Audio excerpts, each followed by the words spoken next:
ॐ नमो भगवते वासुदेवाय। ॐ नमो भगवते वासुदेवाय। ॐ नमो भगवते वासुदेवाय।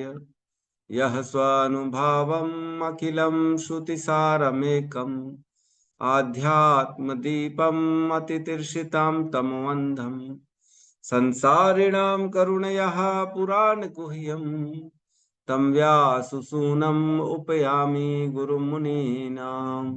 नारायणं नमस्कृत्य नरं चैव नरोत्तमं देवीं सरस्वतीं व्यासं ततो जयमुदीरये। श्रवणतां स्वकथा कृष्ण पुण्यश्रवणकीर्तिनः हृदयन्तस्थो हि अभद्राणि विधुनोति सुहृत्सताम्। नष्टप्रायेषु अभद्रेषु नित्यं भागवत सेवया भगवती उत्तम श्लोके भक्तिर्भवति नैष्टिकी। श्रवणतः श्रद्धया नित्यं गृणतश्च स्वचेष्टितं कालेन नातिदीर्घेण भगवान् विशते हृदि। कृष्णाय वासुदेवाय देवकी नंदनाय च नंदगोपकुमाराय गोविन्दाय नमो नमः। नमः पंकजनाभाय नमः पंकजमालिने नमः पंकजनेत्राय नमस्ते पंकजांग्रिये। जय श्री कृष्ण चैतन्य प्रभु नित्यानंद श्री अद्वैत गदाधर श्रीवासादि गौर भक्त वृंद। हरे कृष्णा कृष्णा कृष्णा हरे हरे हरे राम राम राम हरे हरे। हरे कृष्णा कृष्णा कृष्णा हरे हरे हरे राम राम राम हरे हरे। हरे कृष्णा कृष्णा कृष्णा हरे हरे हरे राम राम राम हरे हरे। हरे कृष्ण। तो कल हमने इसमें तो प्रभु दंडवत हरे प्रणाम। हरे कृष्ण कृष्ण लेट साहब प्रभु हम आपके लिए पूछ रहे थे। हमारे कार्तिक प्रभु लेट आए और वो सुबल प्रभु भी नहीं दिख रहे हैं आज। ठीक है, तो कल हम कौन सा श्लोक कर रहे थे? श्लोक क्रमांक 21 और 22 किए ना हमने। तो 21 और 22 को हमने किया कल। ठीक है, 21 में हमने पढ़ा कि तत्पश्चात भक्ति योगी को अपनी प्राण वायु को दोनों भावों के मध्य लाना चाहिए और तब प्राण वायु को सातों बहिर्द्वारों को बंद करके उसे भगवत धाम वापस जाने को अपना लक्ष्य बनाना चाहिए। यदि वह भौतिक भोग की सारी इच्छाओं से मुक्त है तब उसे ब्रह्म रंध्र तक पहुंचना चाहिए तथा श्री भगवान में स्थिर हो जाने पर अपने सारे भौतिक बंधनों को त्याग देना चाहिए, है ना। उसके बाद हमने 22वें श्लोक में पढ़ा, तथापि हे राजन, यदि योगी में अत्यधिक भौतिक भोगों की इच्छा बनी रहती है, जैसे कि सर्वोच्च ब्रह्म लोक जाने की या अष्ट सिद्धियां प्राप्त करने की अथवा वैहायसों के साथ बाह्य अंतरिक्ष की में यात्रा करने की या लाखों ग्रहों में से किसी एक स्थान में स्थान प्राप्त करने की इत्यादि, तो उसे भौतिकता में ढले मन तथा इंद्रियों को अपने साथ ले जाना होता है। मतलब वह जो है अपने सूक्ष्म शरीर को अपने साथ लेके जाए। भगवत गीता में हमने पढ़ा था कि एक शरीर से दूसरे शरीर में आत्मा कैसे जाती है। उसमें लिखा था जैसे वायु में सुगंध ट्रेवल करती है वैसे ही आत्मा अपने साथ सूक्ष्म शरीर को एक शरीर से दूसरे शरीर में लेके जाती है। ये हमने पढ़ा है भगवत गीता में। वायु में सुगंध कैसे ट्रेवल करती है पता है क्या? आसपास बगीचा रहता है या जो है कचरा रहता है तो कैसे खुशबू खुशबू बदबू आ जाती कि नहीं? खुद ब खुद कुछ घूमने की ढूंढने का प्रयास नहीं करता, ऑटोमेटिकली आ जाती। वैसे ही यह जो आत्मा है अपने साथ सूक्ष्म शरीर, आत्मा के ऊपर आवरण होता है मन बुद्धि और अहंकार, इनको मिलाकर ये सारा का जो एक कॉम्पैक्ट एक आत्मा, उसके ऊपर मन बुद्धि अहंकार ये साथ में रहता है, तो इसे कहते हैं कि सूक्ष्म शरीर। तो हमारे सुबल प्रभु आप जो है कहाँ घूम रहे हैं अभी सुबह सुबह? ठीक है, तो इसे कहते हैं सूक्ष्म शरीर। यह सूक्ष्म शरीर को जब तक पूर्ण रूप से इच्छा बंद ना हो तब तक इसको, आत्मा को अपने साथ लेके हर शरीर में जाना पड़ता है, हर शरीर। तो प्रभु जी के घर में लगता है कुछ आयोजन कार्यक्रम चल रहा है हमारे सुबल प्रभु के घर में। हरि बोल प्रभु। आवाज नहीं आ रही प्रभु आप? ठीक है, कोई बात। प्रभु जी तो नगर कीर्तन में गए, कीर्तन चल रहा है प्रभु जी, अभी आए हैं लोग नगर कीर्तन करके। अच्छा अच्छा, वेरी गुड, बहुत सुंदर। प्रभु जी अपने प्रचार प्रयास में लगे हुए हैं। रोज सुबह नगर संकीर्तन निकलता है हमारे पखानजूर में। तो ये हमारे जो है, जो कांग्रीगेशन डिवोटीज हैं, ये खुद अपने स्तर पर इसे कर रहे हैं। ना बेस है, ना मंदिर है, ना कोई और जो है हमारा कोई आउटलेट है या कोई ब्रांच है। फिर भी स्वयं सारे जो है गृहस्थ भक्तों ने मिलकर ये कार्यक्रम किया, बहुत सुंदर। तो कल हमने चर्चा करी दो प्रकार की मुक्तियों के बारे में, सद्य मुक्ति और क्रम मुक्ति। ठीक है, तो मुझे लगता है अभी भी क्लियर तो किसी को भी नहीं होगा। एकदम क्लियर किसी को है सद्य मुक्ति और क्रम मुक्ति, जिसकी कल हमने बात करी थी। मुक्ति कितने प्रकार की होती है और सद्य मुक्ति क्या होती है, क्रम मुक्ति क्या होती है, इसके बारे में कौन बताना चाहेगा? सत्य चलो कोई। मुक्ति में डायरेक्ट गोलोक धाम जाते हैं, हम्म। और क्रम मुक्ति में और भी निम्न लोक है, मतलब धीरे धीरे एक एक लोक होते हुए फिर बाद में पहुंचते हैं। क्योंकि आपने बताया कि जिज्ञासा रहती है, क्या है स्वर्ग में, क्या है यस यस। ब्रह्मलोक में, क्या है जी। तो माता जी ने एकदम सही कहा। मैं फिर से एक बार रिवीजन करवा दे रहा हूँ। सब थोड़ा सा ध्यान से सुन लें। सुनेंगे तो समझ में आएगा। आगे की हर बात फिर क्या, जब पता रहेगा तो आप शॉर्टकट में सद्य बोलूंगा तो समझ जाएंगे, इसलिए अच्छे से सुन लेते हैं। टोटल 5 प्रकार की मुक्ति प्राप्त होती है। जो भी जन्म मृत्यु के चक्र को छोड़ के भगवत धाम जाता है, वैकुंठ जाता है, उसे 5 प्रकार की मुक्तियां मिलती हैं। जिसमें एक है जो है भगवान की सायुज्य मुक्ति, सानिध्य मुक्ति। सबसे पहली सानिध्य मुक्ति, जिसमें भगवान के एकदम पास में जो है सामीप्य, सॉरी सानिध्य नहीं, सामीप्य सानिध्य दोनों एक ही है। कभी कोई सामीप्य बोलता है, कभी सानिध्य बोलता है। तो सामीप्य जो मुक्ति है, उसमें भगवान के पास निकट रहने का जो है ना मौका मिलता है। सारूप्य मुक्ति, भगवान के समान एकदम सेम टू सेम रूप मिल जाता है। मुक्ति के बाद वह शरीर भगवान जैसा ही दिखता है, सेम टू सेम। जैसे अजामिल के केस में आए थे 3 विष्णु दूत आए थे, सेम विष्णु के समान लग रहे थे। और सालोक की मुक्ति, सेम भगवान के जैसा लोक प्राप्त होता है। जैसे ध्रुव लोक मिल गया ध्रुव महाराज को, तो उनको सालोक की मुक्ति मिल गई। फिर होती है एक सायुज्य मुक्ति, जिसमें जो है व्यक्ति को ब्रह्म में लीन होता, मतलब वो जो है बेसिकली जो ब्रह्मवादी होते हैं, जो भगवान का प्रकाश होता है, वहां तक व्यक्ति जाता है सायुज्य मुक्ति में। और एक होता है शास्त्रीय मुक्ति, जो भगवान में जो है ऐश्वर्य, नहीं नहीं सॉरी, भगवान का जो है उसमें लीन होना बेसिकली।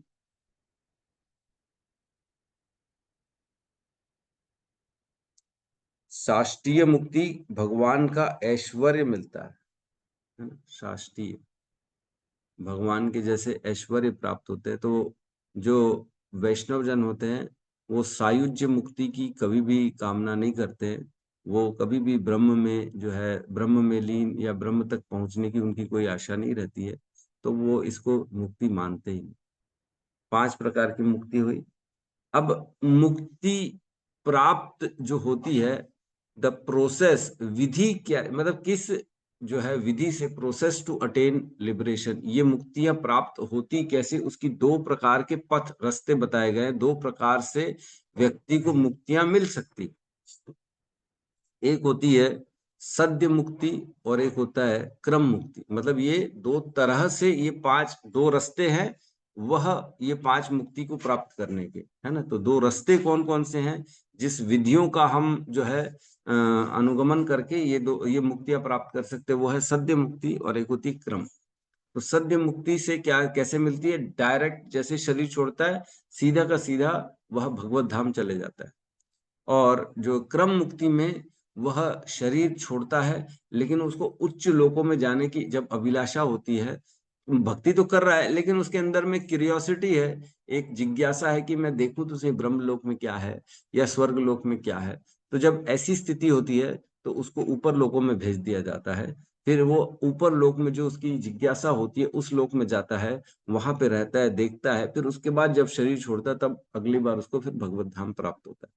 तो कई बार ऐसा देखा गया कि जो स्वर्ग की जो है जिनकी इच्छा होती है वो स्वर्ग चले जाते हैं, स्वर्ग में रहते हैं, फिर स्वर्ग छोड़ के फिर ऊपर के लोक में जाते हैं, फिर ऊपर के लोक में, फिर ऊपर के, फिर ब्रह्मा जी के साथ में रहेंगे, फिर ब्रह्मा जी के अंत में फिर वो इस ब्रह्मांड को छोड़ के भगवत धाम चले जाएंगे। तो इसको क्रम मुक्ति कहते हैं। दो प्रकार से दो रास्ते हैं मुक्ति प्राप्त करने के, एक सद्य और एक क्रम मुक्ति। अब बात आती है कि किसको मिल रही है ये मुक्ति, कौन व्यक्ति है, वह क्या फॉलो कर रहा है, कौन से जो है प्रकार से वह क्रियाएं कर रहा है, कैसे भक्ति कर रहा है, कौन सी साधना कर रहा है, इस पे डिपेंड करता है कि उसको क्या मुक्ति मिलेगी। तो जो व्यक्ति भगवान के साकार रूप की पूजा करता है उसको 3 प्रकार की मुक्ति बताया हमने, सारूप्य, सालोक्य और सामीप्य मुक्ति मिलती है ना। इन 3 प्रकार की मुक्तियां उसको मिलती है। और जो भगवान के स्वरूप की पूजा नहीं करता, जो भगवान को एक निर्विशेषवादी जो है भगवान को एक शक्ति ब्रह्म मानता है, उसको सायुज्य मुक्ति मिलती है ना। तो अब इसमें भी कैसा है, केवल भक्ति योग जो करेगा उसको तो अपने इंद्रियों को, कार्यों को बंद करने की आवश्यकता नहीं है, वह सारे कार्य भगवान के लिए करेगा तो उसको आसानी से भगवत धाम मिल जाएगा।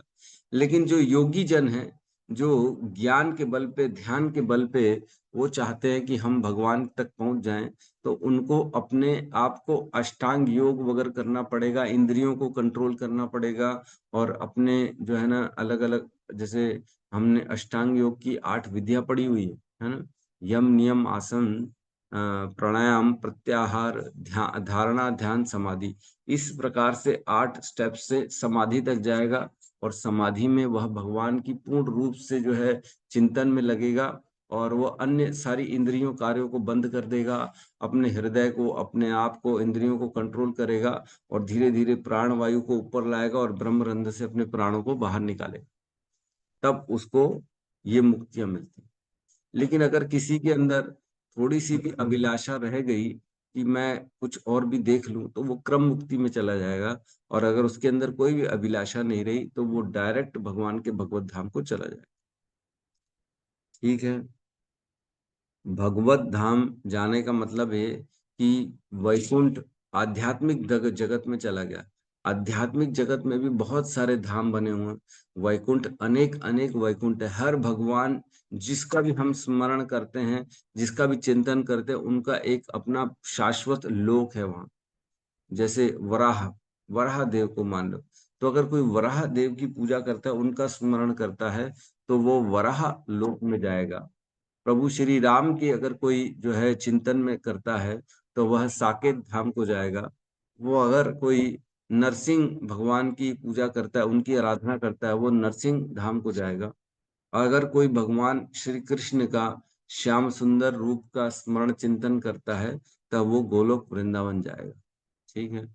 तो इसमें क्या है, जैसे अगर कोई नरसिंह वैकुंठ जा रहा है या वराह वैकुंठ जा रहा है, तो वहां पे वैकुंठ में भगवान एज अ राजा रहते हैं और वहां ऐश्वर्यवान रहते हैं भगवान। तो उनके साथ हमको उनके सेवक के रूप में रहना पड़ता है वहां, है ना। जैसे राजा के साथ सेवक रहेगा वैसे रहना पड़ेगा। लेकिन गोलोक वृंदावन में जो श्याम सुंदर का रूप है, जो उनकी चिंतन करता है, भगवान वहां ऐश्वर्यवान नहीं है, वहां एज अ जिस भी संबंध से हम उनका स्मरण कर रहे हैं, जो भी संबंध से हम उनकी सेवा कर रहे हैं, वही संबंध भगवान वहां पे भी निभाते हैं। कोई अगर दोस्ती के रूप में भगवान को देख रहा है तो भगवान उसके वहां पे दोस्त बन के रहेंगे। अगर कोई भगवान के प्रेमी बन के रह रहा है तो भगवान वहां पे उसको अपने प्रेमी के रूप में रखेंगे। अगर कोई भगवान को अपना पुत्र मान रहा है तो भगवान उसको अपने माँ बाप का दर्जा दे देंगे। अगर कोई भगवान को अपना माँ बाप बना रहा है तो भगवान उसे अपना पुत्र के रूप में वहां रखेंगे। तो ये गोलोक वृंदावन में क्या होता है, भगवान के साथ आदान प्रदान बहुत अच्छा होता है। इसलिए हम वैष्णव इस्कॉन शिला प्रभुपाद के द्वारा जो ज्ञान मिला है, हमें भगवान श्याम सुंदर के रूप का स्मरण चिंतन करना चाहिए, क्योंकि वह जो गोलोक वृंदावन है वो टॉप मोस्ट है। वहां सदैव सदैव आनंद है, वहां कोई प्रॉब्लम नहीं है ना। इस प्रकार मुक्ति, सद्य मुक्ति और क्रम मुक्ति, ये दो विधियां हैं मुक्ति प्राप्त करने की, दो विधियां हैं, है ना। तो इसमें कंफ्यूजन में नहीं आना है। कई लोग कंफ्यूजन में रहते हैं। मेरे ख्याल से अभी क्लियर हो गया होगा, किसी को कोई प्रॉब्लम नहीं होगी। अगर होगी तो आप बिल्कुल सेशन के बाद हैंड रेस करके प्रश्न पूछ सकते हैं, तो हम इसके बारे में बिल्कुल चर्चा करेंगे। ठीक है, तो आज हमें श्लोक क्रमांक 23 में प्रवेश करना है, राइट।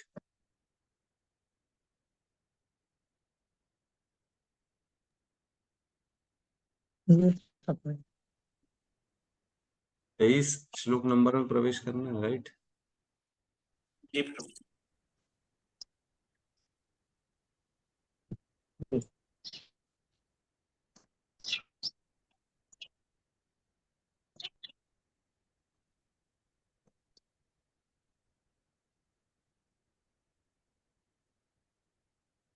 श्लोक क्रमांक 23 क्लियर है।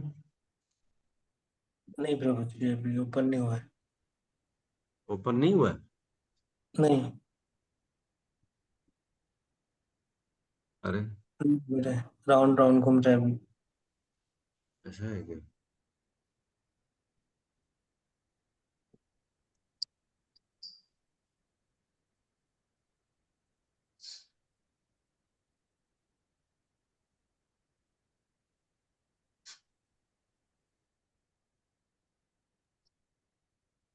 अभी क्लियर है? जी प्रभु जी, अभी हो गया, ठीक है, क्लियर है। श्लोक क्रमांक 23 में आई थी। 23 ठीक। हाँ, श्लोक क्रमांक 23, अध्याय 2, स्कंद 2, हृदय में श्री भगवान। योगेश्वराणां गतिमाहुरंतर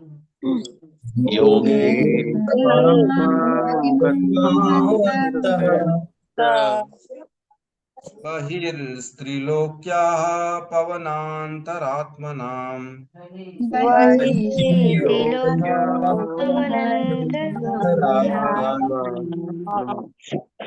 न कर्मभिस्तां गतिमाप्नुवन्ति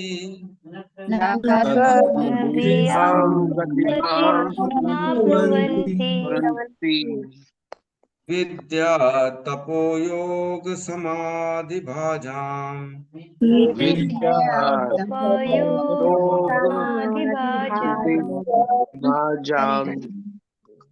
योगेश्वराणां गतिमाहुरन्ता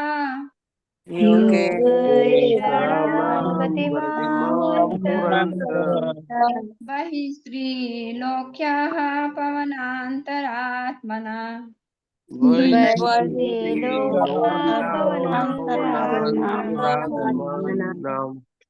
न कर्मभिस्तां गतिमाप्नुवन्ति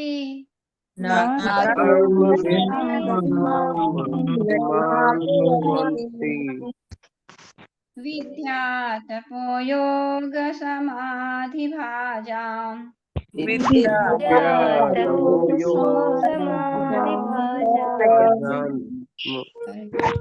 योगेश्वराणां गतिमाहुरन्त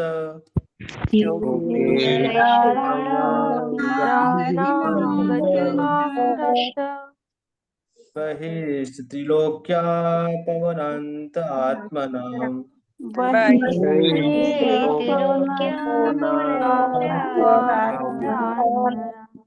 न कर्मभिस्तां गतिम् आप्नुवन्ति न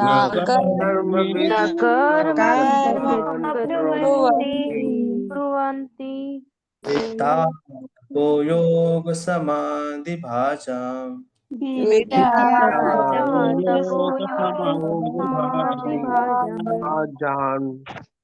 योगेश्वराणां गतिमाहुरन्त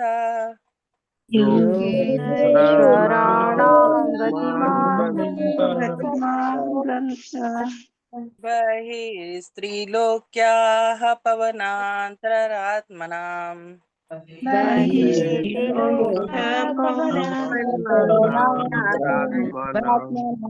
न कर्मभिस्तां गतिमाप्नुवन्ति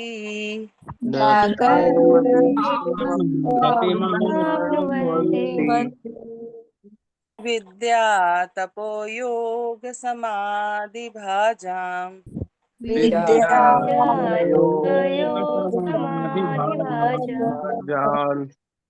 अनुवाद। योगियों, इसमें लिखा, मेरे में अलग लिखा है इसमें, आध्यात्मवादियों का संबंध आध्यात्मिक शरीर से होता है, और यहाँ लिखा योगियों का संबंध आध्यात्मिक शरीर से होता है। ठीक है। फलस्वरूप अपनी भक्ति, तपस्या, योग शक्ति तथा दिव्य ज्ञान के बल पर वे भौतिक जगत के भीतर तथा बाहर अबाध रूप से विचरण कर सकते हैं, किंतु सकाम कर्मी या निपट भौतिकवादी इस तरह मुक्त रूप से कभी विचरण नहीं कर सकते। ओम ज्ञानतिमिरन्धस्य ज्ञानांजन शलाकया चक्षुरुन्मीलितं येन तस्मै श्री गुरुवे नमः। श्री चैतन्य मनोभीष्टं स्थापितं येन भूतले स्वयं रूपः कदा मह्यं ददाति स्वपदान्तिकम्। वन्देऽहं श्रीगुरु श्रीयुतपदकमलं श्रीगुरून् वैष्णवांश्च श्रीरूप सागर जातम सहगण रघुनाथान्वितम तम सजीवम साद्वैतम सावधूतम परिजन सहितं कृष्ण चैतन्य देवम श्री राधा कृष्ण पादान सहगण ललिता श्री विशाखान्वितांश्च। हे कृष्ण करुणा सिंधु दीन बंधु जगतपते गोपेश गोपिका कांता राधा कांत नमस्तुते। तप्त कांचन गौरांगी राधे वृंदावनेश्वरी वृषभानु सुते देवी प्रणमामि हरिप्रिये। वांछा कल्पतरुभ्यश्च कृपा सिन्धुभ्यैव च पतितानां पावनेभ्यो वैष्णवेभ्यो नमो नमो विष्णुपादाय कृष्णपृष्ठाय भूतले श्रीमते भक्ति वेदांत स्वामी नाम। नमस्ते सरस्वते देवे गौरवाणी प्रचारिणे निर्विशेष शून्यवादी पाश्चात्य देशतारिणे। जय श्री कृष्ण चैतन्य प्रभु नित्यानंद श्री अद्वैत गदाधर श्रीवासादि गौर भक्तवृंद। हरे कृष्णा कृष्णा कृष्णा हरे हरे राम राम राम हरे कृष्णा। तो यहाँ पे कह रहे हैं आध्यात्मवादियों का संबंध आध्यात्मिक शरीर से होता है, और यहाँ जो है हमारे ऐप में लिखा था योगियों का संबंध आध्यात्मिक शरीर से होता है। तो हम बेसिकली अभी जो चर्चा चल रही है वो योगियों की चल रही है। तो योगी जन जो अपने प्राण को धीरे धीरे, हमने चक्र में देखा 7 चक्र होते, धीरे धीरे ऊपर लाते हैं वो, और ऐसे योगी वो भगवान का स्मरण करते हैं लास्ट में और अपने सारे द्वारों को बंद कर देते, फिर उसके बाद वो ब्रह्मरंध्र से अपने प्राणों को बाहर निकालते हैं। तो ऐसे योगियों की बात चल रही थी। तो यहाँ कह रहे हैं योगियों का योगी और अध्यात्मवादियों का संबंध आध्यात्मिक शरीर से होता है। तो बेसिकली जो यह योगी होते हैं यह अपने यह स्थूल शरीर को छोड़ के एक आध्यात्मिक शरीर को प्राप्त करते हैं। ठीक है। फल स्वरूप अपनी भक्ति, तपस्या, योग शक्ति तथा दिव्य ज्ञान के बल पर वे भौतिक जगत के भीतर तथा बाहर अबाध रूप से विचरण करते हैं, क्योंकि उनके अंदर अगर कोई इच्छा है तो वो क्या करेंगे। पिछले श्लोक में पढ़ा हमने, वो अपने सूक्ष्म शरीर को, इंद्रियों को और मन को अपने साथ उनको ले जाना पड़ता है। तो जैसे ही वो उनकी इच्छा पूर्ण करने के लिए किसी लोक में उसको भेजा जाता है, तो उसके कह रहे उनकी अपनी भक्ति, तपस्या, योग शक्ति, दिव्य ज्ञान के बल पर भौतिक जगत के भीतर तथा बाहर अबाध रूप से विचरण करते हैं। वो कहीं पे भी, किसी लोकों में भी वो जा सकते हैं, उन लोक के अंदर भी और बाहर भी। इसका अर्थ ये नहीं है कि वो ब्रह्मांड के बाहर जा सकते। योगी जन ब्रह्मांड के बाहर नहीं जा सकते। केवल और केवल भक्त जो पूर्ण रूप से जो मुक्त हो चुका है वो ब्रह्मांड के बाहर जा सकता है। यद गत्वा न निवर्तन्ते तद धामम परमम महः। एक बार जो भगवान के धाम चला जाता है फिर उसको दोबारा आने की आवश्यकता नहीं है, वो नहीं आता दोबारा, है ना। जो भगवान के धाम चला जाएगा वो वापस इस संसार में नहीं आता। कभी कभी देखा गया कि आता भी है तो केवल वो भगवान के साथ लीलाएं करने आते हैं। भगवान आएंगे तो उनकी लीलाओं में पार्टिसिपेट करने आएंगे, बाकी ऐसे नहीं आते वो। जो जैसे भगवान के साथ यशोदा मैया, नंद बाबा, ये लोग क्या है, भगवान के शाश्वत माता पिता। तो शाश्वत माता पिता हैं, वो हमेशा वहां पे उस जगत में गोलोक वृंदावन में रहते हैं। तो वो भगवान जब जब आते हैं तो उनके साथ उनकी लीलाएं करने आ जाते हैं। तो जय विजय को तो श्राप मिल गया था, इसलिए वो आए थे। तो उनकी कथा अलग है, 4 कुमारों के द्वारा उनको श्राप दिया गया था तो आए थे वो। तो इस प्रकार कभी कभी ऐसा हो भी जाता है। ये भी भगवान की लीला थी ना, हमने बताया भगवान की लीला थी। भगवान को इस संसार में आना था तो उन्होंने ये सारा काम कराया और उनको श्राप दिला के उनको भेज दिया। श्लोक में कह रहे हैं योगेश्वराणाम गतिम आहुरंतः। योगेश्वराणाम, जो योगी है, जो योग के बल पर भगवान की प्राप्ति के प्रयास में लगा हुआ है, अपने प्राणों को, चक्रों को सारा पूरा ऊपर कर रहा है, वह योगी कह रहे हैं वह जा सकते। गतिम आहुरंत, उनकी क्या गति होती है, उनकी जो योग के बल पे अपने प्राणों को छोड़ रहे हैं, ब्रह्मरंध्र से निकाल रहे हैं, उनकी क्या गति होती है। आहुरंत, वो कह रहे हैं कि बहिस्त्रिलोक्य। आहुरंत मीन्स उनके, आहुर अंत, इसमें कहा जाता है अंत मीन्स उनके अंदर, अंत बाहर। उस त्रिलोक मतलब इस पूरे 14 लोक को, त्रिलोक मीन्स पृथ्वी के ऊपर और पृथ्वी के नीचे और मध्य, 3 में डिवाइड किया गया। बेसिकली त्रिलोक, 14 लोगों को 3 में डिवाइड किया गया, इसलिए त्रिलोकी कहा जाता है। तो यहाँ कह रहे हैं अंतर बहिर्स्त्रिलोक्य, वह अंदर और बाहर, इन तीनों लोकों के अंदर और बाहर जा सकते हैं, ब्रह्मांड के बाहर नहीं जा सकते हैं। ब्रह्मांड के बाहर तभी जाएंगे जब व्यक्ति का जन्म मृत्यु के चक्र से छुटकारा हो जाए।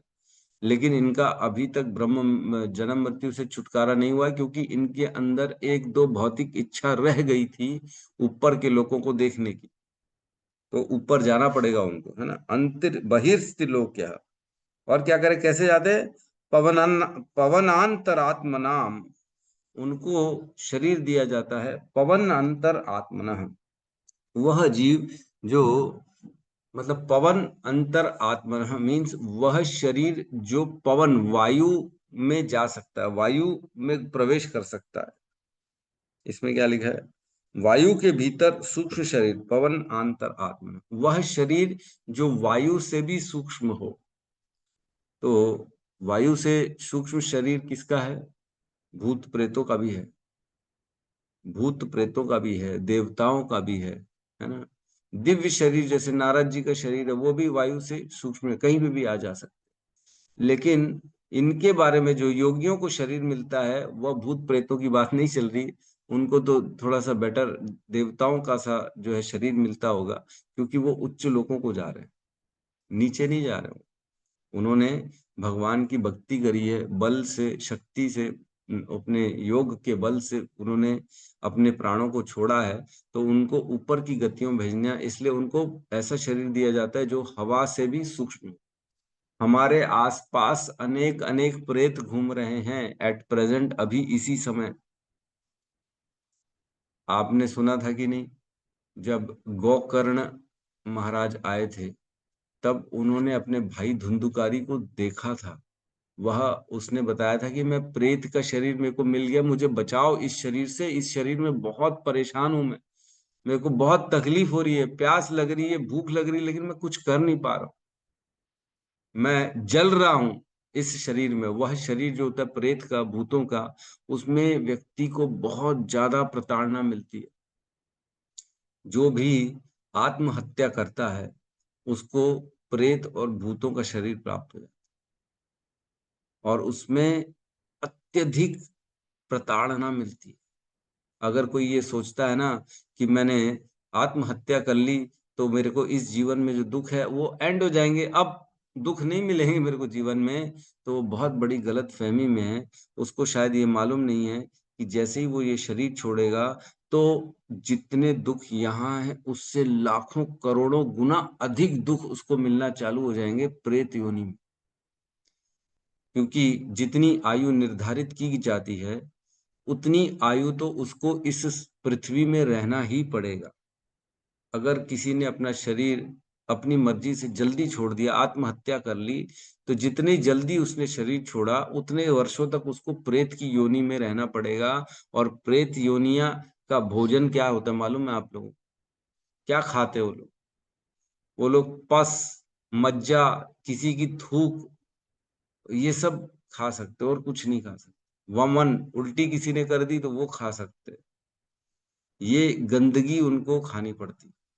सोचो पूरा जीवन इससे किसी का पेट भरेगा, लेकिन उनको भोजन मिल ही नहीं पाता, उनको पानी मिल ही नहीं पाता, क्योंकि उनका जो शरीर है वह शरीर वो एक्सेप्ट करने के लिए बना ही नहीं।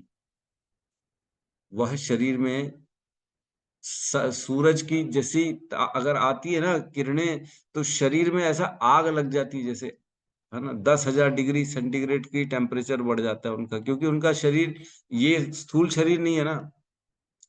हमारा शरीर क्या है, सारी किरणों को रोक लेता है और अंदर नहीं जाने देता, है ना। तो अंदर जो सूक्ष्म शरीर है वह, उसका बचाव होता है सूर्य की रोशनी से।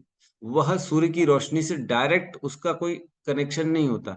लेकिन जब स्थूल शरीर खत्म हो गया तो केवल सूक्ष्म शरीर रह गया, और वह सूक्ष्म शरीर डायरेक्ट जब उसके ऊपर सूर्य की किरणें पड़ती है तो वो जल जाता है, एकदम बहुत जल जाता है बुरी तरह से। और उन्होंने अपने शरीर को खुद ही बर्बाद कर दिया, तो उनके पास शरीर नहीं अपने बचाव के लिए, इसलिए वो लोग अंधेरे में रहते, केवल प्रेत आत्मा भूत। वो उजाले में नहीं रह पाते क्योंकि उनका शरीर जलता है, खाने को नहीं मिलता है, विचरण करते, बुद्धि काम नहीं करती पूरी ठीक से। और जितनी आयु बची है उतना इसी संसार में रहना पड़ेगा। और इसके बाद डर एक और है, ऐसी विचरण करने वाली आत्माओं को कई बार जो तांत्रिक वगैरह होते हैं वो कैद कर लेते हैं, वो अपनी सिद्धियों से उनको अपना गुलाम बना लेते हैं। हमने एक बीच में स्टोरी आई थी कहीं दिल्ली के पास की, फरीदाबाद की, वह बता रहा था कि उसका जो है ना अचानक पता नहीं क्या हुआ, उसके दोस्तों ने उसको कुछ खिलाया, मर गया वो शायद। तो उसकी आत्मा को जो है एक तांत्रिक ने कैद कर लिया था। उसकी आत्मा को उसने कैद करके एक शीशी में बंद करके रखा था। और जब एक आध बार दिवाली की सफाई में वो शीशी टूटी, तब वह आत्मा फ्री होके जा पाई अपने धाम, अपने आगे निकल पाई अपनी यात्रा में। तो इस तरह से भी कार्य होते हैं बेसिकली। तो व्यक्ति को कभी भी सुसाइड नहीं करना चाहिए। आत्महत्या एक महापाप है, आत्महत्या एक जघन्य अपराध है, क्योंकि यह जो दिव्य भगवान ने हमें शरीर दिया है, ये अनमोल शरीर है, ये एक महान उपहार है जो अनेक अनेक योनियों के बाद हमको मिलता है। इसका व्यक्ति को उपयोग करना चाहिए। इससे बुद्धि मिलती है, इसमें चेतना होती है, इससे आदमी भगवत धाम जा सकता है, अपना उद्धार कर सकता है, अपने किए हुए पाप कर्मों को मिटा सकता है, इसमें बहुत सारे कार्य कर सकता है। ठीक है, आत्मा कभी भी जो है हमें आत्महत्या नहीं करनी चाहिए। तो यहाँ कह रहे हैं पवन अंतरात्मनः, वह योगी को ऐसा एक दिव्य शरीर मिल जाता है जिससे वो किसी भी स्थान में विचरण कर सकता है, अंतरिक्ष में कहीं पे भी जा सकता है, किसी भी लोक में जा सकता है। और क्या कह रहे हैं, न कर्म भीस्ताम गतिमाप्नुवन्ति, लेकिन यह गति जो है किसी भी सकाम कर्मी को प्राप्त नहीं होती है। सकाम कर्मी मीन्स जो अच्छे कर्म कर रहा है, जो ये सोच रहा है कि मैं गरीबों की हेल्प कर दूं, जो सोच रहा है मैं वाह दान कर दूं, मैं सोच रहा है ये कर दूं, हॉस्पिटल बना दूं या भंडारा खिला दूं, लोगों को गरीबों को भोजन खिला दूं, उनको क्या गति मिलती है? उनको ये गति नहीं मिलती। तो आज की डेट में जो लोग केवल ही कामों में लगे हुए हैं कि मैं अच्छा अच्छा काम करूंगा तो मेरे को अच्छी गति मिलेगी, तो वह केवल और केवल स्वर्ग तक जा सकते। पृथ्वी के ऊपर 6 लोक है, जिसमें ऊपर आता है पितृलोक, फिर स्वर्ग लोक, फिर महर लोक, जन लोक, तप लोक और सतलोक। ये 6 लोक होते हैं, जहां पे हमने ऑलरेडी पढ़ा है हर लोक में जैसे जैसे ऊपर जाएंगे वहां पे भोग सुविधाएं सुख पृथ्वी से 1000 गुना ऊपर है।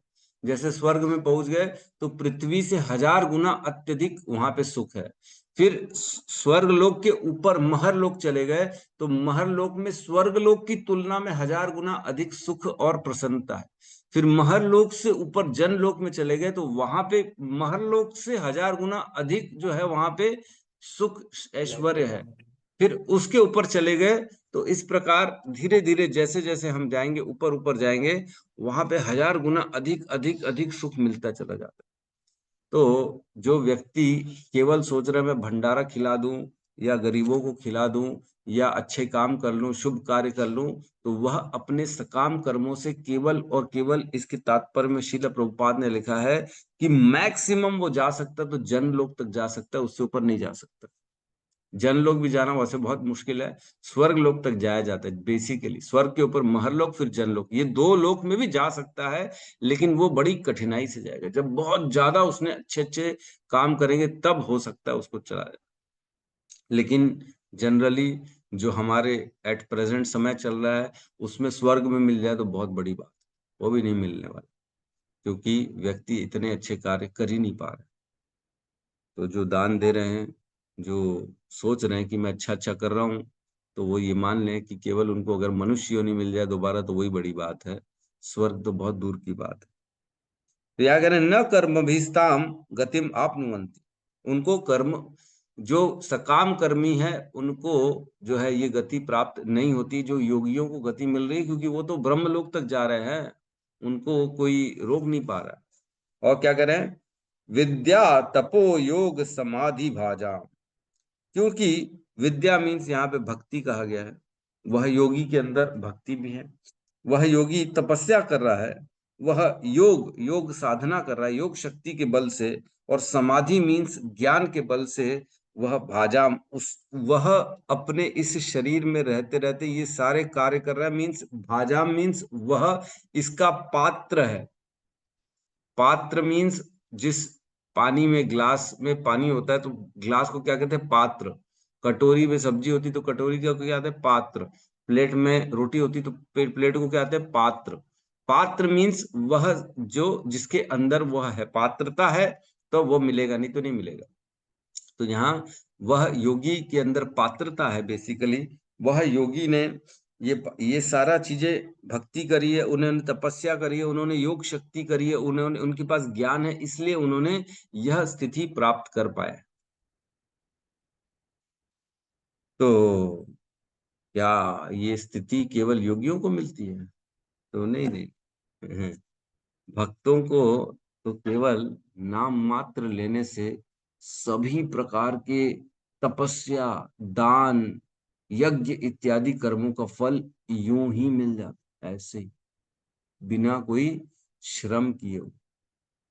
श्लोक आता है 8वें अध्याय भगवत गीता के 28वें श्लोक 8.28, उसमें कहते हैं वेदेषु यज्ञेषु तपसु च एव दानेषु यत् पुण्य फलम प्रदिष्ठम अत्येति तत्सर्वम इदम विदित्वा योगी परम स्थानुम उपैति चाद्यम।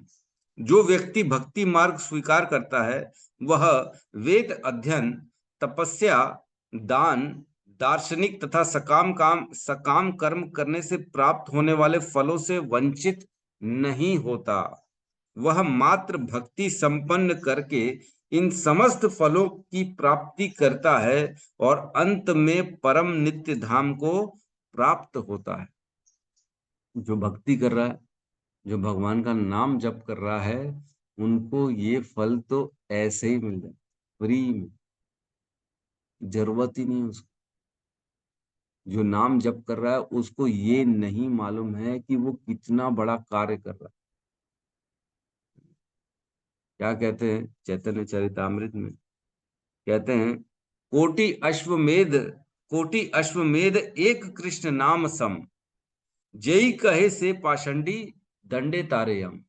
जो अगर ऐसा कहता है, कैसा कहता है कि कोटि अश्वमेध यज्ञ, 1 कोटि अश्वमेध यज्ञ कितना होता है, 1 कोटि मीन्स 1 करोड़ अश्वमेध यज्ञ, एक कृष्ण नाम सम। अगर ऐसा कोई बोलता है कि अरे तेरे को मालूम है कृष्ण का नाम कितना है, 1 करोड़ अश्वमेध यज्ञ के बराबर फल मिलता है एक कृष्ण का नाम लेने से। अगर कोई ऐसा कह दे तो क्या कह रहे हैं, जय कहे से पाषंडी, जिसने ऐसा कहा है वो क्या है? पाषंडी है। दंडे तारे यम, उसको यमराज जी जो है दंड दे देते। क्या दंड देते? क्यों दंड देते? क्योंकि उसने कृष्ण का नाम का कंपैरिजन कर लिया कि एक कृष्ण का नाम 1 करोड़ यज्ञों के बराबर फल देता।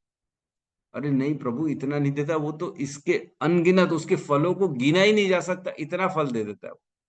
इसीलिए यमराज जी नाराज हो रहे हैं कि तू कम बता रहा है, इतना नहीं है, वो तो तू गिन ही नहीं सकता, इतना कृष्ण के नाम में फल है। तो एक श्लोक, बड़ा सुंदर श्लोक आता है जिसमें कहते हैं, गोकोटिदानं ग्रहणे खगस्य प्रयाग गंगोदक कल्पवासः यज्ञायुतं मेरु स्वर्ण दानम गोविंद कीर्तिर्न समम शतांशे। क्या कह रहे हैं? यदि कोई सूर्य ग्रहण के समय 1 करोड़ गाय भी दान में दे। सूर्य ग्रहण जो होता है उस समय, हमने अभी उस दिन रात को जब क्लास करी थी 12 बजे, तब क्या था? चंद्र ग्रहण चल रहा था, है ना। चंद्र ग्रहण में हमने रात को 11 बजे से 12 बजे तक रात को भागवतम की कक्षा करी थी, क्योंकि ग्रहण के समय भगवान का नाम, भगवान के ग्रंथों का, भगवान का नाम, रूप रूप गुण लीला, इसका स्मरण सुनना अति पुण्यदायक होता है, बहुत अच्छा होता है, इसलिए हमने सुना।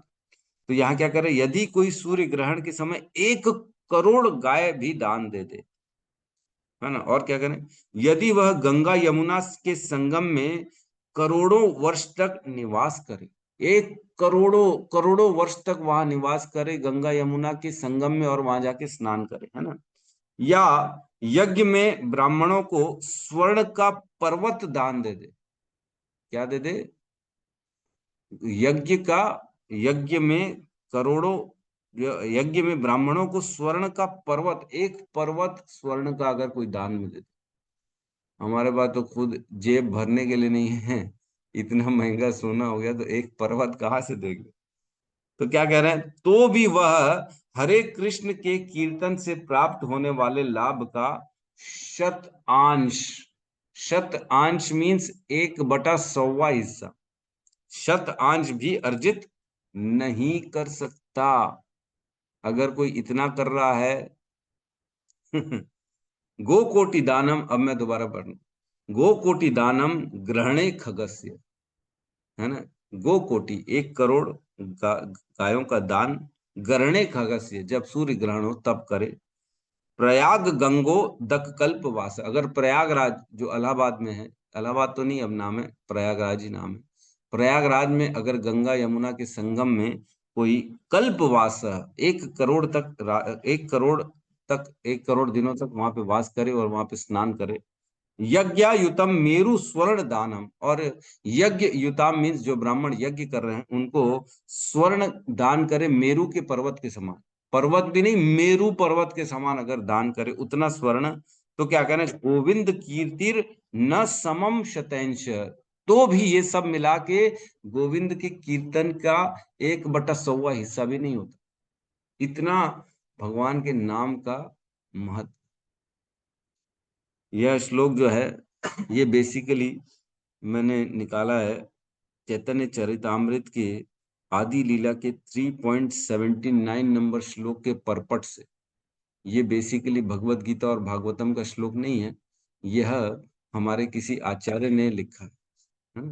तो ये मैंने निकाला है, वहां पे लिखा हुआ है।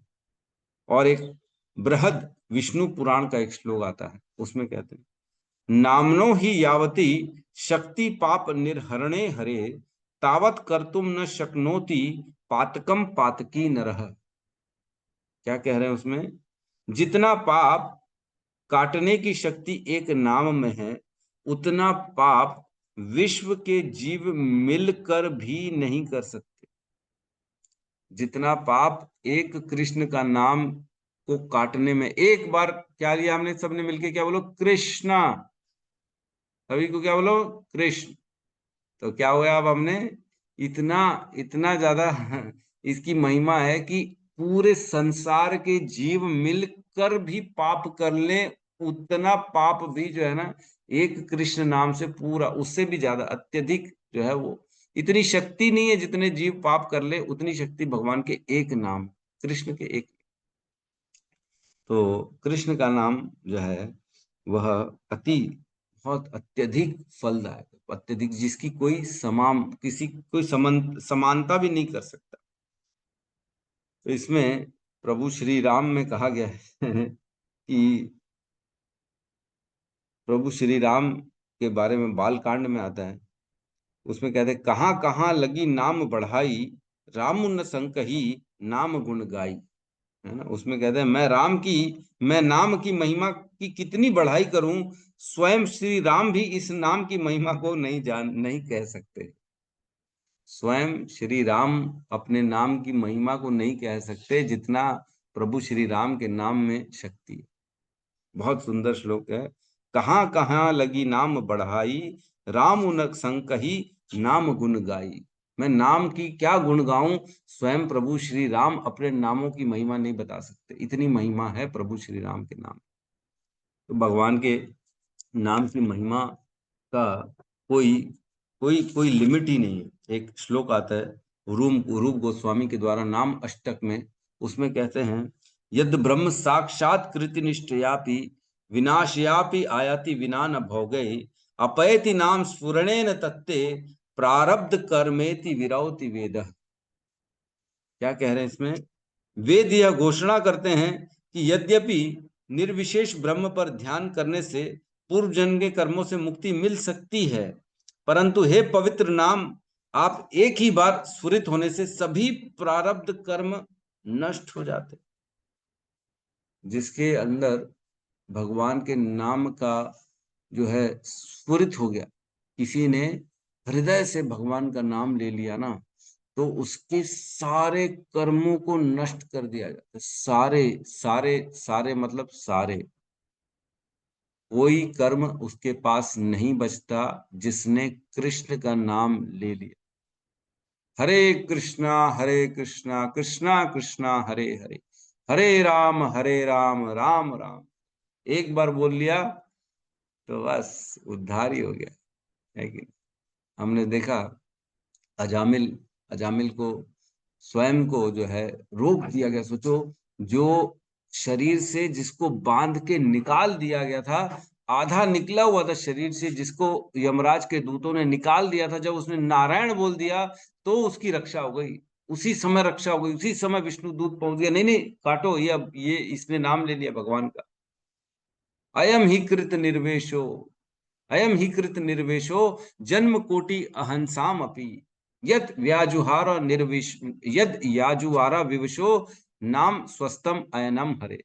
जिसने भगवान श्री कृष्ण का नाम ले लिया, नाम स्वस्तम अयनम हरे, उसने भगवान का हरि का नाम ले लिया, तो क्या हुआ? उसने विवशता में ले लिया जरूर, लेकिन कोई दिक्कत नहीं है, विवशता में भी ले लिया उसने, तो भी क्या हो गया? जन्म कोटि अहंसाम अभी, उसके करोड़ों करोड़ों जन्मों के पापों से उसको मुक्त कर दिया गया, केवल भगवान के नाम मात्र लेने से। ये नाम की महिमा चल रही है। क्या हम अनुमान भी लगा सकते हैं कि कितना बड़ा काम हम करने वाले? हम कर रहे हैं, बेसिकली रोज कर रहे हैं भगवान का नाम। एक दिन जब शरीर छोड़ने का समय आएगा, तब जरूर एहसास होगा, ये विफल नहीं होने वाला। जरूर संसार बोलेगा, क्या कर रहे हो तुम, क्या कर रहे हो, पंडित बन गए हो, ये कोई नाम ले रहे हो, दिन भर नाम ले रहे हो, ये कोई तरीका है?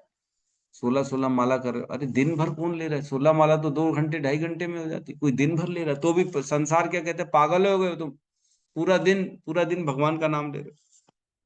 तो जो नाम ले रहा है, उसको एक न एक दिन अवश्य ये एहसास हो जाएगा कि मैंने कितना बड़ा काम किया। अजामिल को देख के क्या हमको ये विश्वास नहीं हो रहा, जिसको बचा लिया गया अंत काल में, जिसको बचा लिया गया और उसको विष्णु के दूत आ गए, उसको दोबारा समय दिया गया, फिर उसने हरिद्वार गया और फिर वहां पे भगवान का शुद्ध नाम लिया, तब वो वैकुंठ को गया, सीधा सीधा डायरेक्ट वैकुंठ को चला गया। तो भगवान के नाम की महिमा कोई बता ही नहीं सकता, इतनी महिमा है भगवान के नाम की। मात्र बोलने, नाम मात्र से जो है भगवान का धाम मिल जाता है, सभी पापों से उसको मुक्ति मिल जाती है, और वो अपने आप को सीधा भगवान की प्राप्ति कराता है। तो ये शरीर मिला हमको भगवान का नाम लेने के लिए है। भगवान के नाम की महिमा क्या क्या बताया, और इतने सारे श्लोक हैं इतने सारे श्लोक हैं, वही लगता है कौन कौन सा श्लोक मैं वर्णन कर दूं यहाँ पे। तो ठीक है, बेसिकली हमको भगवान के नाम की शरण लेना है। भगवान और भगवान के नाम में कोई भेद नहीं। नाम नामकारी बहुधा निज सर्व शक्ति, है ना, हमने पढ़ा है चैतन्य चरितामृत, इसमें शिक्षाष्टकम, कि भगवान ने अपने नामों में सारी शक्तियां डाल दी है। सारी शक्ति जितनी भगवान की शक्ति है, वह सारे भगवान के नामों में भी शक्ति है। तो हमें क्या करना है, हमेशा भगवान के नाम का उच्चारण करना है। तो बेसिकली यहाँ पे इस श्लोक में कह रहे हैं कि जो योगी होते हैं उनको ऐसा शरीर दिया जाता है और वो इन ऊपर के लोकों में किसी में भी भ्रमण कर सकते हैं, लेकिन वह जो स्थान है वह केवल योगियों को मिलता है, कर्म कांडियों को नहीं मिलता, क्योंकि वो कर्म के बल पे केवल और केवल जन लोक तक जा सकते, उससे ऊपर नहीं जा सकते। तो तात्पर्य में पढ़ रहा हूँ, तात्पर्य में थोड़ा सा इंपॉर्टेंट जो उसमें कह रहे हैं, तथापि पुण्य कर्मों द्वारा मनुष्य स्वर्ग लोक पहुंच सकता है, किंतु ऐसे यांत्रिक या भौतिकवादी कार्यों द्वारा, चाहे वह स्थूल हो या सूक्ष्म, मनुष्य स्वर्ग या जन लोक से आगे नहीं जा सकता। मैक्सिमम जन लोक तक जा सकता है, अगर कोई कितना भी अच्छा पूरा जीवन भर दान तपस्या यज्ञ कर ले तो भी उससे ऊपर नहीं जा सकता, है ना। और जो आध्यात्मवादी को स्थूल भौतिक शरीर से कुछ लेन देन नहीं रहता, वे भौतिक जगत के भीतर या बाहर कहीं भी विचरण कर सकते हैं। तो जिसने अपने आप को अध्यात्म में लगा दिया, जो बेसिकली लब्धोप शांति की स्थिति में है, वह कहीं पे भी जा सकता है, इवन ब्रह्मलोक तक जा सकता है ना। भौतिक जगत के भीतर वे महर जनस तपह तथा सत्य लोक में और भौतिक जगत के परे वैकुंठ लोक में बिना रोक टोक के अंतरिक्ष यात्री के रूप में विचरण कर सकता है। तो जैसे इसमें नारद मुनि में हमने देखा कि वो वैकुंठ भी जा सकते हैं, वो ब्रह्मांड के बाहर भी जा सकते हैं, लेकिन जो योगी है जिसको यह शरीर मिलता है, पवन कौन सा मिला है, पवनांतरात्मनः, ऐसा शरीर मिलता है जो वायु से भी सूक्ष्म हो, वह शरीर मिलता है, वह केवल वैकुंठ अपना ब्रह्मांड के अंदर ही रहता है। जो योगी है वो ब्रह्मांड के अंदर रहेगा, अगर उसके अंदर इच्छा है तो, लेकिन उसके अंदर कोई इच्छा नहीं है तो वो ब्रह्मांड के बाहर जा सकता है ना। तो इसमें कहा श्री नारद मुनि ऐसे ही अंतरिक्ष यात्री का एक उदाहरण है, और श्री दुर्वासा मुनि ऐसे ही योगी में से एक है। तो हम जानते हैं दुर्वासा मुनि को भी ऐसा शरीर मिला है, लेकिन वो ब्रह्मांड के बाहर नहीं गए, और नारद मुनि को भी ऐसा ही एक शरीर है, दिव्य शरीर है, वो ब्रह्मांड के बाहर भी जा सकते। तो इसमें कंफ्यूजन नहीं होना। अगर इच्छा है कहीं से भी तो वह ब्रह्मांड के अंदर रहेगा, लेकिन अगर किसी भी प्रकार की कोई इच्छा नहीं है तो वो ब्रह्मांड के बाहर सीधा वैकुंठ में चला जाएगा। ठीक है, तो किसी का कोई प्रश्न है तो हम ले सकते हैं, क्योंकि अब अगला श्लोक तो हम ले नहीं सकते, इतना इसमें समय लग गया। तो यहाँ पे हमने जो है ना बेसिकली 3 श्लोकों में 22-20 जो है, हमने 22 से क्रम मुक्ति का वर्णन चालू हुआ है, 22-23 अभी 2 ही श्लोक हुए ना हमारे। कल हम थोड़ा सा जल्दी जल्दी कर लेंगे, क्योंकि कल के बाद जो है ना कोई बहुत ज्यादा उसमें गहरे तत्वों का वर्णन नहीं है। यस गौतम बुद्ध प्रभु कहिए। हरे कृष्ण प्रभु जी, धन्यवाद प्रभु जी। जैसे 5 प्रकार के मुक्ति होते हैं, तो 5 प्रकार की मुक्ति पाने के लिए 2 पद बताए गए हैं, एक तो सत्य मुक्ति, एक तो क्रम मुक्ति, और उसमें से जो भगवान के साकार रूप का पूजा करते हैं उनको 3 प्रकार की मुक्ति मिलता है। हाँ प्रभु जी, कौन कौन से थे वो एक बार फिर से?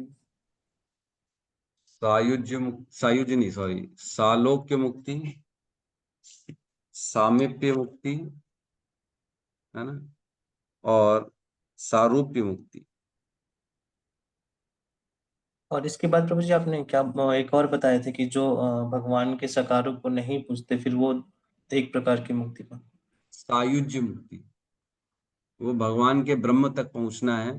ब्रह्म के प्रकाश में जो असुर जितने लोग होते हैं ना, जो भगवान को नहीं मानते, लेकिन भगवान जैसे उनका वध कर दिया तो उनको सायुज्य मुक्ति मिलती है। जैसे जो है कंस हो गया, या अन्य जो भी जिनको भी भगवान ने वध किया, वो सारे सायुज्य मुक्ति मिलती है उनको।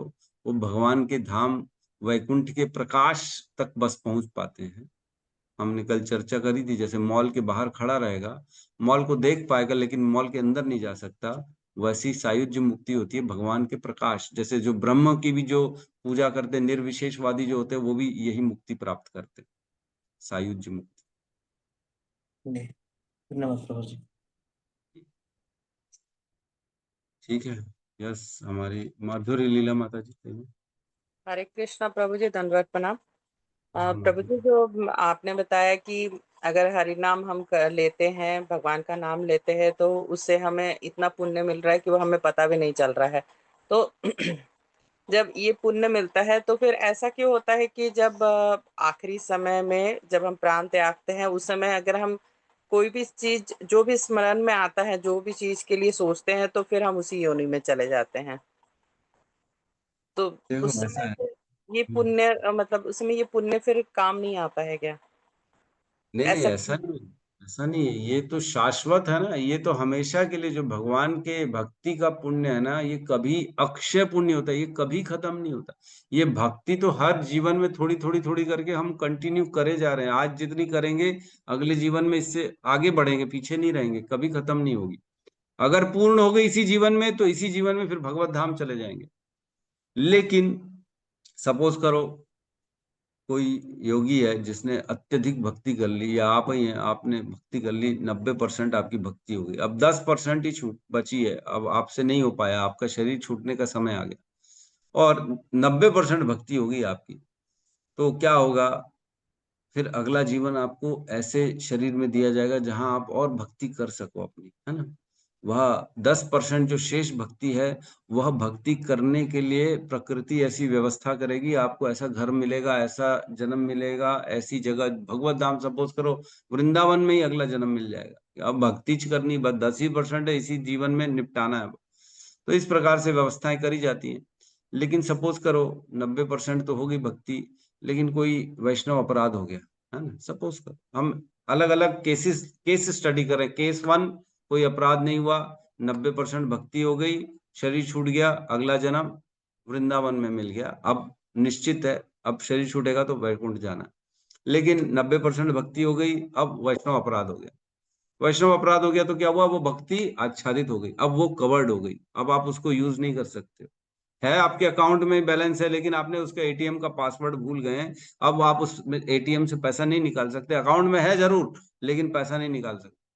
अब वैष्णव अपराध हो गया, तो वैष्णव अपराध के कारण भक्ति आच्छादित हो गई, भक्ति छूट गई, अब भक्ति करने का मन नहीं लगेगा, नाम जप करने का मन नहीं लगेगा, ऐसा लगेगा ओ ये तो बहुत समय दे दिया, कुछ मिला ही नहीं मेरे को, बेकार हो गया, मेरा समय बर्बाद हो गया।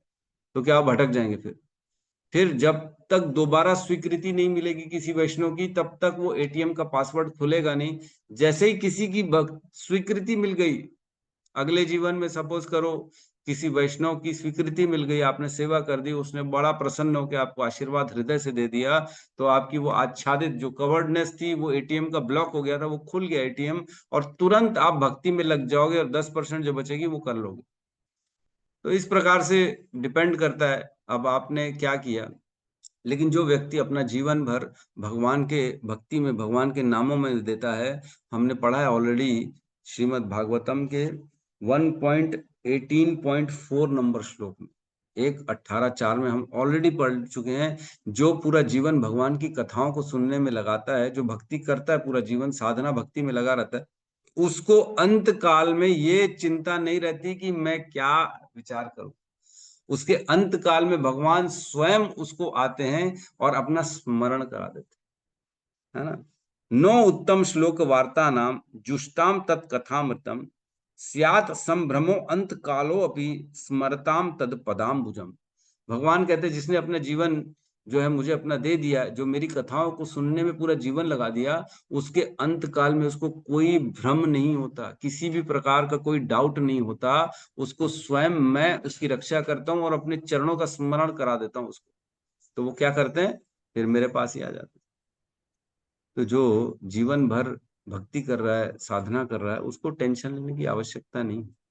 लेकिन जो नहीं कर रहा है उसको अंत काल में कभी भी भगवान का स्मरण नहीं होगा। बहुत आकस्मिक नहीं होता, ऐसा rare rare of the rare होता है।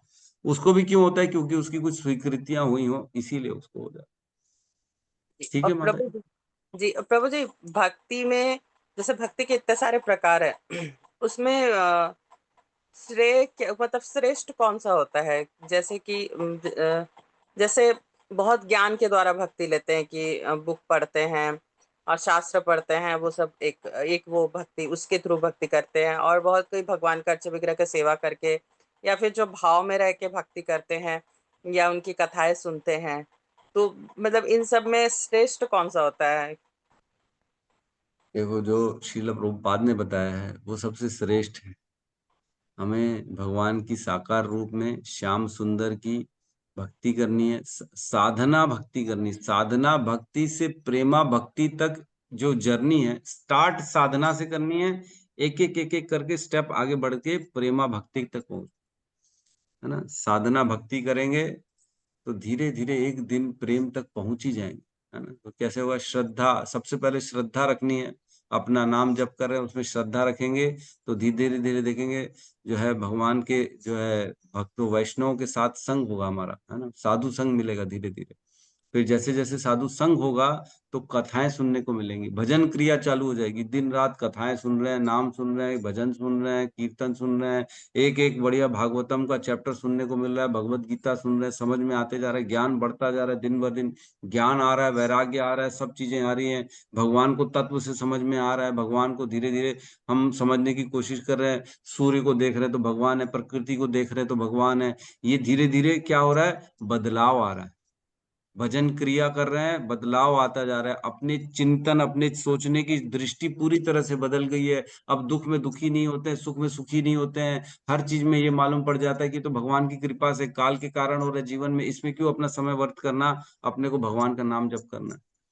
नाम जप में इंटरेस्ट आने लगेगा। जब इतनी महिमा सुनेंगे भगवान के नामों की तो फिर कौन छोड़ेगा भगवान के नाम को? करते चले जाएंगे। धीरे धीरे क्या होगा? अनर्थ निवृत्तियां होना जाएगी, सारे गंदे विचार खत्म, गंदे गंदे जो हमारे संस्कार थे वो खत्म, ये दुर्बुद्धि वो दुर्बुद्धि, धीरे धीरे अब व्यक्ति हर के प्रति अच्छी भावना आने लगेगी। क्यों? क्योंकि आदमी को लगेगा अरे ये तो सब मेरे कर्मों के कारण हो रहा था ना, आदमी थोड़ी खराब है, वो तो मैंने कभी इसका किसी जन्म में शायद गलत किया हुआ तभी मेरे साथ इसने ऐसा कर दिया ना, नहीं तो ये ऐसा होता नहीं मेरे साथ। कभी भी कोई भी हमें दुख तभी दे सकता है जब हमारे कर्मों में हो। हमारे अकाउंट में अगर किसी से दुख मिलना लिखा है तभी दुख मिलेगा, अदरवाइज दुख क्यों मिलेगा? कोई नहीं देता दुख अगर हमारे प्रारब्ध में ना हो तो दुख मिलना है मीन्स प्रारब्ध में था। तो धीरे धीरे अनर्थ है सारे जीवन से निकलेंगी, फिर हम आ जाएंगे एक लेवल में, निष्ठा, रुचि, आसक्ति, भाव, प्रेम, फिर सीधा प्रेम तक पहुंच जाएंगे। तो ये स्टेप बाय स्टेप आगे बढ़ना है हमको। इसमें साधन, अनेक अनेक साधन बताए हैं, भक्ति के 64 साधन बताए गए हैं, मुख्यतः 5 बताए गए हैं। तो पांचों में से कुछ भी कर लो, पांचों कर लो, जो करना है कर लो, लेकिन साधन भक्ति करने करते धीरे धीरे हम अपने आप को भगवत धाम के लायक बना लें। मैं इसलिए पूछ रही हूँ प्रभु जी, जैसे मेरे साथ क्या होता है, जैसे बहुत ज्यादा बुक्स पढ़ने की मेरी इच्छा नहीं होती है, मतलब होता भी नहीं है और इच्छा भी नहीं होती है। अब जैसे ये भागवतम, भगवत गीता, ये सब मैं कंटिन्यूशन में पढ़ सकती हूँ, ये अच्छा लगता है। दूसरा भगवान की मतलब महिमा या कथा, जो लेक्चर्स आते हैं भगवान के बारे में जो बताते हैं, या उनके जो गुणगान होते हैं, वो मुझे बहुत अच्छा लगता है। फिर अर्च विग्रह की सेवा करना अच्छा लगता है। तो मैं वही सोच रही हूँ कि मैं सही रास्ते में चल रही हूँ, या मतलब इसमें कुछ है कि और मुझे इसमें कुछ करना चाहिए, क्योंकि बाकी बहुत सारी चीजों में मेरा मन नहीं लगता है। ऐसे पूरे टाइम थॉट्स, मैं पूरे टाइम दिमाग में भगवान के बारे में सोचती हूँ, या कोई भी चीज देखती हूँ या कुछ करती हूँ ना, तो वो कोरिलेट हो जाता है, ये अपने आप ही हो जाता है। पहले जैसे जबरदस्ती याद करती थी, अब वो अपने आप कोरिलेट हो जाता है। तो ये प्रैक्टिस करते करते हो गया है अब। तो इसलिए मुझे ऐसा लग रहा है कि कुछ और भी होना चाहिए, क्योंकि बुक्स मेरे से ना बहुत ज्यादा पढ़े नहीं जाते हैं। मतलब मेरा टाइम ही नहीं निकल पाता कि मैं अलग से और बुक्स पढूं। प्रभुपाद जी की बुक्स लेके रखी हूँ, जैसे कृष्णा बुक लेके रखी हूँ, लेकिन वो होता ही नहीं है। बुक पढ़ने से फिर नींद आने लगती है मुझे बहुत ज्यादा। तो इसलिए ना नहीं हो पाता। तो वही मैं सोच रही थी कि कुछ मतलब ऐसा कम हो रहा है या क्या, कि इसमें और कुछ मैं तो सही देखो, रास्ते पे आपको चल। अपना एनालिसिस आपको खुद करना पड़ेगा कि मैं अपना समय कहीं व्यर्थ तो नहीं कर रही हूँ। हमको समय लिमिटेड मिला है। भक्त जानते हैं कि समय निकल गया तो कुछ नहीं कर सकते, समय है तब तक हम सब कुछ कर सकते हैं। तो पढ़ना जरूरी नहीं है, लेकिन रीडिंग और हियरिंग दोनों को एक ही स्तर पे रखा गया है। आप अगर सुन भी रहे हैं किसी शुद्ध वैष्णव के मुख से, अगर कोई समझा रहा है भगवत गीता, भागवतम, कृष्णा बुक, कथा, ये वो, तो बात एक ही है, रीडिंग करना और सुनना दोनों एक है, लेकिन चित्त जो है उसमें एकाग्र चित्त से सुनना है। ऐसा नहीं कि लगा दिए और अपने काम कर रहे हैं, सब्जी काट रहे हैं, ठीक है वो तो करना ही है, सब्जी भी काट रहे तो भी लगाना है, लेकिन 1-2 घंटा एकाग्र चित्त से उसको ग्रहण करना है, उसको इनटेक करना है। सुन के अनसुना कर दिए तो इसका कोई अर्थ नहीं है, उससे भी जरूर बेनिफिट मिलेगा, लेकिन सुन के उसको ग्रहण करके, उसको याद करके, स्मरण करके वापस उसको चित्त में उतारना, ये जरूरी है। तो 1 घंटा, कम से कम 2 घंटा हमको इसमें देना ही चाहिए निश्चित तौर से। तो खुद अगर नहीं पढ़ पा रहे हैं, नींद आ रही है या कोई और प्रॉब्लम है, समझ में नहीं आ रहा है, तो किसी की क्लास अटेंड कर लिए, सुन लिए, रिकॉर्डिंग्स होती हैं यूट्यूब में होती हैं, कथाएं सुन लिए, मंदिर चले गए, मंदिर में कथा अटेंड कर लिए, तो इस प्रकार हम सुन सकते, तो भी एक ही स्तर पे रखा गया, रीडिंग और हियरिंग दोनों को एक ही माना गया। जी प्रभु जी, हरे ठीक है, कृष्ण प्रभु, धन्यवाद प्रभु। ये सुबल प्रभु।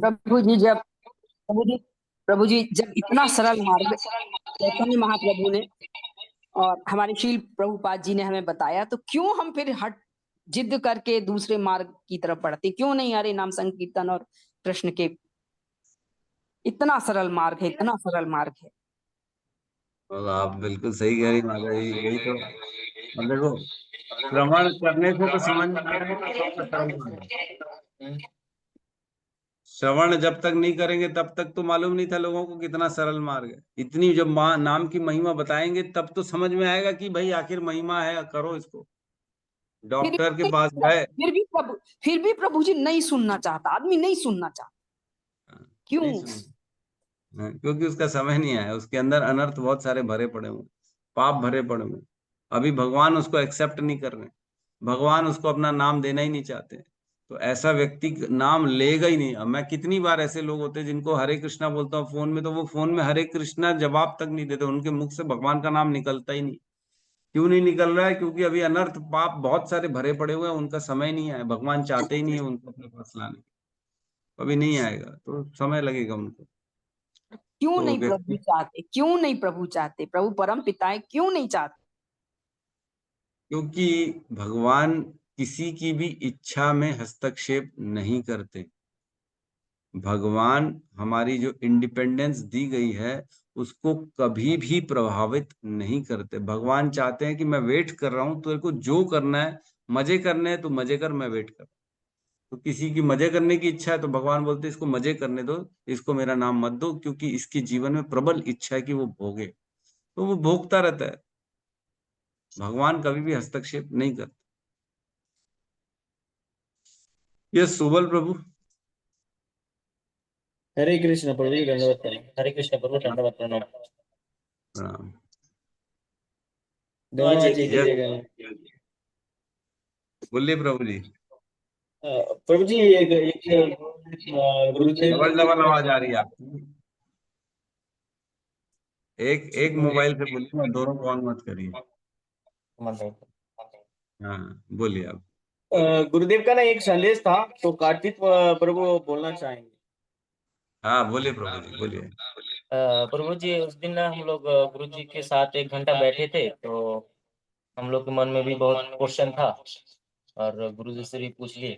तो मैंने पूछा, जैसे कि हम लोग मायापुर वृंदावन जाते हैं तो वहाँ के वैष्णव से ना हमको पता चला, जैसे हम लोग खाना खाते बैठते हैं ना, प्रसाद पाते हैं प्रभु जी, तो हम लोग जैसे बाएं हाथ से पानी पीते हैं या फिर कोई पापड़ वगैरह या खाते हैं बाएं हाथ से, या फिर खाना खाते खाते बाएं हाथ से अपने थाली को पकड़ते हैं, तो वो सही है कि नहीं? क्योंकि मायापुर वृंदावन में ना हम लोग खाते खाते अगर बाएं हाथ से बाएं पानी पीते हैं ना, तो हम लोग को डांट पड़ा था, मुझे सुबल सुबल दास प्रभु जी को। तो वहाँ के वैष्णव द्वारा हमको बताया गया कि बायां हाथ का यूज टोटल नहीं करना है। अगर प्रसाद पाते पाते हम बायां हाथ का यूज कर लेते हैं तो हमारा पूरा बॉडी उसको क्या बोलते हैं, झूठा हो जाता है। तो बिना नहाए हम और कोई सेवा नहीं कर सकते। तो बाएं हाथ से टोटल पानी पीना भी नहीं है और खाना खाते खाते आपका झूठा थाली स्पर्श भी नहीं करना है। तो हम गुरु महाराज जी से पूछे तो गुरु महाराज जी बोले हाँ ये बिल्कुल सत्य है। तो उन्होंने बताया कि एक वैष्णव था, सभी को मतलब प्रसाद देते समय पीछे लाठी लेके बैठते थे। कोई अगर खाना खाते खाते पानी बायां हाथ से पीता था तो उनको तुरंत वही पीटते थे, पीटते पीटते उठा देते थे। तो बोलते हैं ये सच है, ये आप लोग ना पूरा ग्रुप में फैलाओ कि कोई बायां हाथ से कोई भी खाना वाना नहीं खाना चाहिए, पानी भी नहीं पीना चाहिए, हमेशा दाहिना हाथ का मतलब ये यूज करना चाहिए। जैसे भगवान ने 2 हाथ दिया है प्रभु जी, तो प्रसाद पाने का कार्य और दाएं हाथ से होगा, और शौच आदि के लिए बाएं हाथ दिए हैं। तो बाएं हाथ का मतलब नहीं करना चाहिए, उसको बचा के रखना चाहिए। बाएं हाथ से अगर पानी पी लेंगे उसके बाद शरीर स्पर्श करेंगे तो वो झूठा हो जाता है शरीर। और हमारे अंदर जो आत्मा है, परमात्मा है, उनको ना हमेशा कोई भी चीज खाना खिलाना चाहिए, पिलाना चाहिए तो दाहिना हाथ से। तो उन्होंने बोला है आप लोग सही बोले हैं। तो हम लोग बोले कि प्रभु जी इस चीज को ना हम यहाँ पर नहीं देख रहे, तो यहाँ पर देख रहे हैं कि सभी बाएं हाथ से भी पा रहे हैं। तो बोले नहीं ये गलत है। तो उन्होंने अपना बात भी बताया कि देखो मैं तो अभी पूरा हो गया हूँ, इसलिए मैं कभी कभी यहाँ पर थाली लेके खाना खाता हूँ, लेकिन ये सही नहीं है। एक्चुअली खाना खाने का, प्रसाद पाने का सही नियम है नीचे बैठ के थाली सामने रखेगा आसन के सामने, और अन्न माता को प्रणाम करके महाप्रसादे गोविंदे का पूरा ये करके प्रणाम करके फिर प्रसाद लेना चाहिए। मतलब महाराज जी का बोलने का तात्पर्य ये था कि हम वैष्णव है तो वैष्णव का जो आचरण है वो आचरण को हमें पालन करना चाहिए। और हम उस तरह से आचरण का पालन नहीं करेंगे तो वैष्णव वैष्णव धर्म का उल्लंघन हो जाता है। तो आप लोग जैसे हर दिन क्लास में 50-60 लोग जैसे आते हैं, तो आप अपना क्लास में भी बता दीजिएगा। तो सभी धीरे धीरे ये सब चीज आचरण को भी सीखना है, ऐसा था। और दो अरे तीन वाह। और 2-3 चीज बोले हैं, जैसे कि विग्रह के सामने किसी को भी प्रणाम नहीं करना चाहिए, और गुरुदेव के सामने भी किसी को भी प्रणाम नहीं करना चाहिए। जैसे कि मान लीजिए उस दिन हम लोग के गुरुदेव के कक्ष में गुरुदेव जी भी थे और सुलोचन प्रभु भी थे। तो हम लोग गुरुदेव को प्रणाम किए, उसके बाद उनके सामने और सुलोचन प्रभु को प्रणाम नहीं कर सकते। नहीं, और उनको आप खाली ऐसे हरे कृष्णा बोल सकते हो, ऐसा करना चाहिए आपको। लेकिन जो प्रणाम मतलब दंडवत प्रणाम, जो पंचांग प्रणाम होता है वो नहीं करना चाहिए। हाँ देखो, हाँ दो चीजें हैं भगवान के सामने। केवल और केवल दीक्षा गुरु को प्रणाम कर सकते है ना। जैसे भगवान है सामने, और उनके सामने हमारे गुरुदेव आ गए जिन्होंने भगवान से मिलाया है हमको, उनको आप प्रणाम कर सकते हो और किसी को नहीं कर सकते। तभी हमारे यहाँ भी आए थे अभी उस दिन दीपदान में, काफी लोग आए थे। तो भगवान के सामने अभी हो जाता है कई बार, प्रणाम कर देते वैष्णव को देख के, जिससे शिक्षा मिल रही प्रणाम। मैंने मनाया ना भाई, भगवान है, भगवान के सामने प्रणाम नहीं करना है। तो भगवान के सामने सबसे सुप्रीम कौन है? भगवान है, और कोई नहीं है। तो भगवान के सामने केवल और केवल गुरु जिससे दीक्षा ली है उसको हम प्रणाम कर सकते हो, और किसी को नहीं कर सकते। और बाकी अन्य वैष्णवों को कर सकते हो, कोई प्रॉब्लम नहीं, बाहर निकल के कर सकते हो, कोई प्रॉब्लम। ठीक है। और प्रभु जी और एक संदेश दिया था, जो भगवान विग्रह के सामने कुछ भी नहीं खाना चाहिए। हाँ, ये अ, तो फैक्ट है। खाएंगे तो मंदिर से बाहर जाकर, भगवान के हाँ। सामने कुछ भी नहीं। ठीक है। तो बोले आप लोग ग्रुप में बोल दीजिएगा, ये मेरा तरफ से संदेश है, सबको बोल दीजिएगा। तो हम्म। आज से हम लोग प्रयास करेंगे कि दाहिने हाथ से ही पानी पिए, हम्म। बाएं हाथ ठीक बचा के बात। रखना चाहिए। तो ये सब कॉमन और चीजें एक हैं, प्रभु ये जी, सब वैष्णवों को जानकारी हम रखनी लोग चाहिए। अन्न पाते हैं, तो अन्न पाते पाते बहुत लोग बात नहीं करते। तो एक कहावत है, जैसा अन्न वैसा मन। तो हर एक दाना, जैसे हम लोग अन्न पाते हैं और प्रसाद पाते हैं, प्रसाद पाते रहेंगे और मन में हरे कृष्ण महामंत्र का जप करते रहेंगे, तो वो अन्न अंदर जाके वो रस बनाएगा और पूरा शरीर में महामंत्र को फैलाएगा। तो इससे क्या होगा, हम लोग को धीरे धीरे मन में हमेशा ये महामंत्र चलना चालू हो जाएगा। फिर पॉजिटिव, वो जो अन्न है शरीर में पूरा पॉजिटिविटी फैलाएगा, नाम करते करते प्रसाद पाएंगे तो।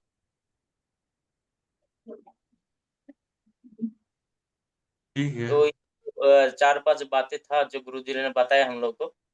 बोले थे कि आप जब क्लास होगा तो आप लोग बता दीजिएगा, ये बहुत हम्म। अच्छी बात है। इसको पालन करेंगे तो हम लोग और स्पीड से बढ़ जाएंगे। अपराध रहित होना, यही बात है बेसिकली। अपराधों से जो है व्यक्ति को बचना चाहिए। जितना अपराध होगा उतना भक्ति में उसकी स्पीड ब्रेकर आना चालू हो जाएंगे, गड्ढे आना चालू हो जाएंगे भक्ति में। भक्ति में इतनी तेज से आगे नहीं बढ़ पाएगा। ठीक है। यस यस सावित्री माता जी। हरे हरे कृष्ण प्रभु जी, दंडवत प्रणाम। प्रणाम माता जी। प्रभु जी अभी प्रभु जी ने बोला मतलब प्रणाम नहीं करना चाहिए, तो क्या हम मंदिर जा रहे हैं तो जो वैष्णव। हरे कृष्णा हरे कृष्णा हरे कृष्णा कृष्णा हरे हरे हरे राम राम हरे हरे। समस्त भक्त वृंद की जय। जगत गुरु श्रील प्रभुपाद की जय। मिठाई गौर प्रेमानंदे। हरि हरि हरे कृष्णा प्रभु जी, बहुत बहुत धन्यवाद प्रभु जी, दंडवत प्रणाम। हरे कृष्ण प्रभु जी, दंडवत प्रणाम। हरे कृष्ण।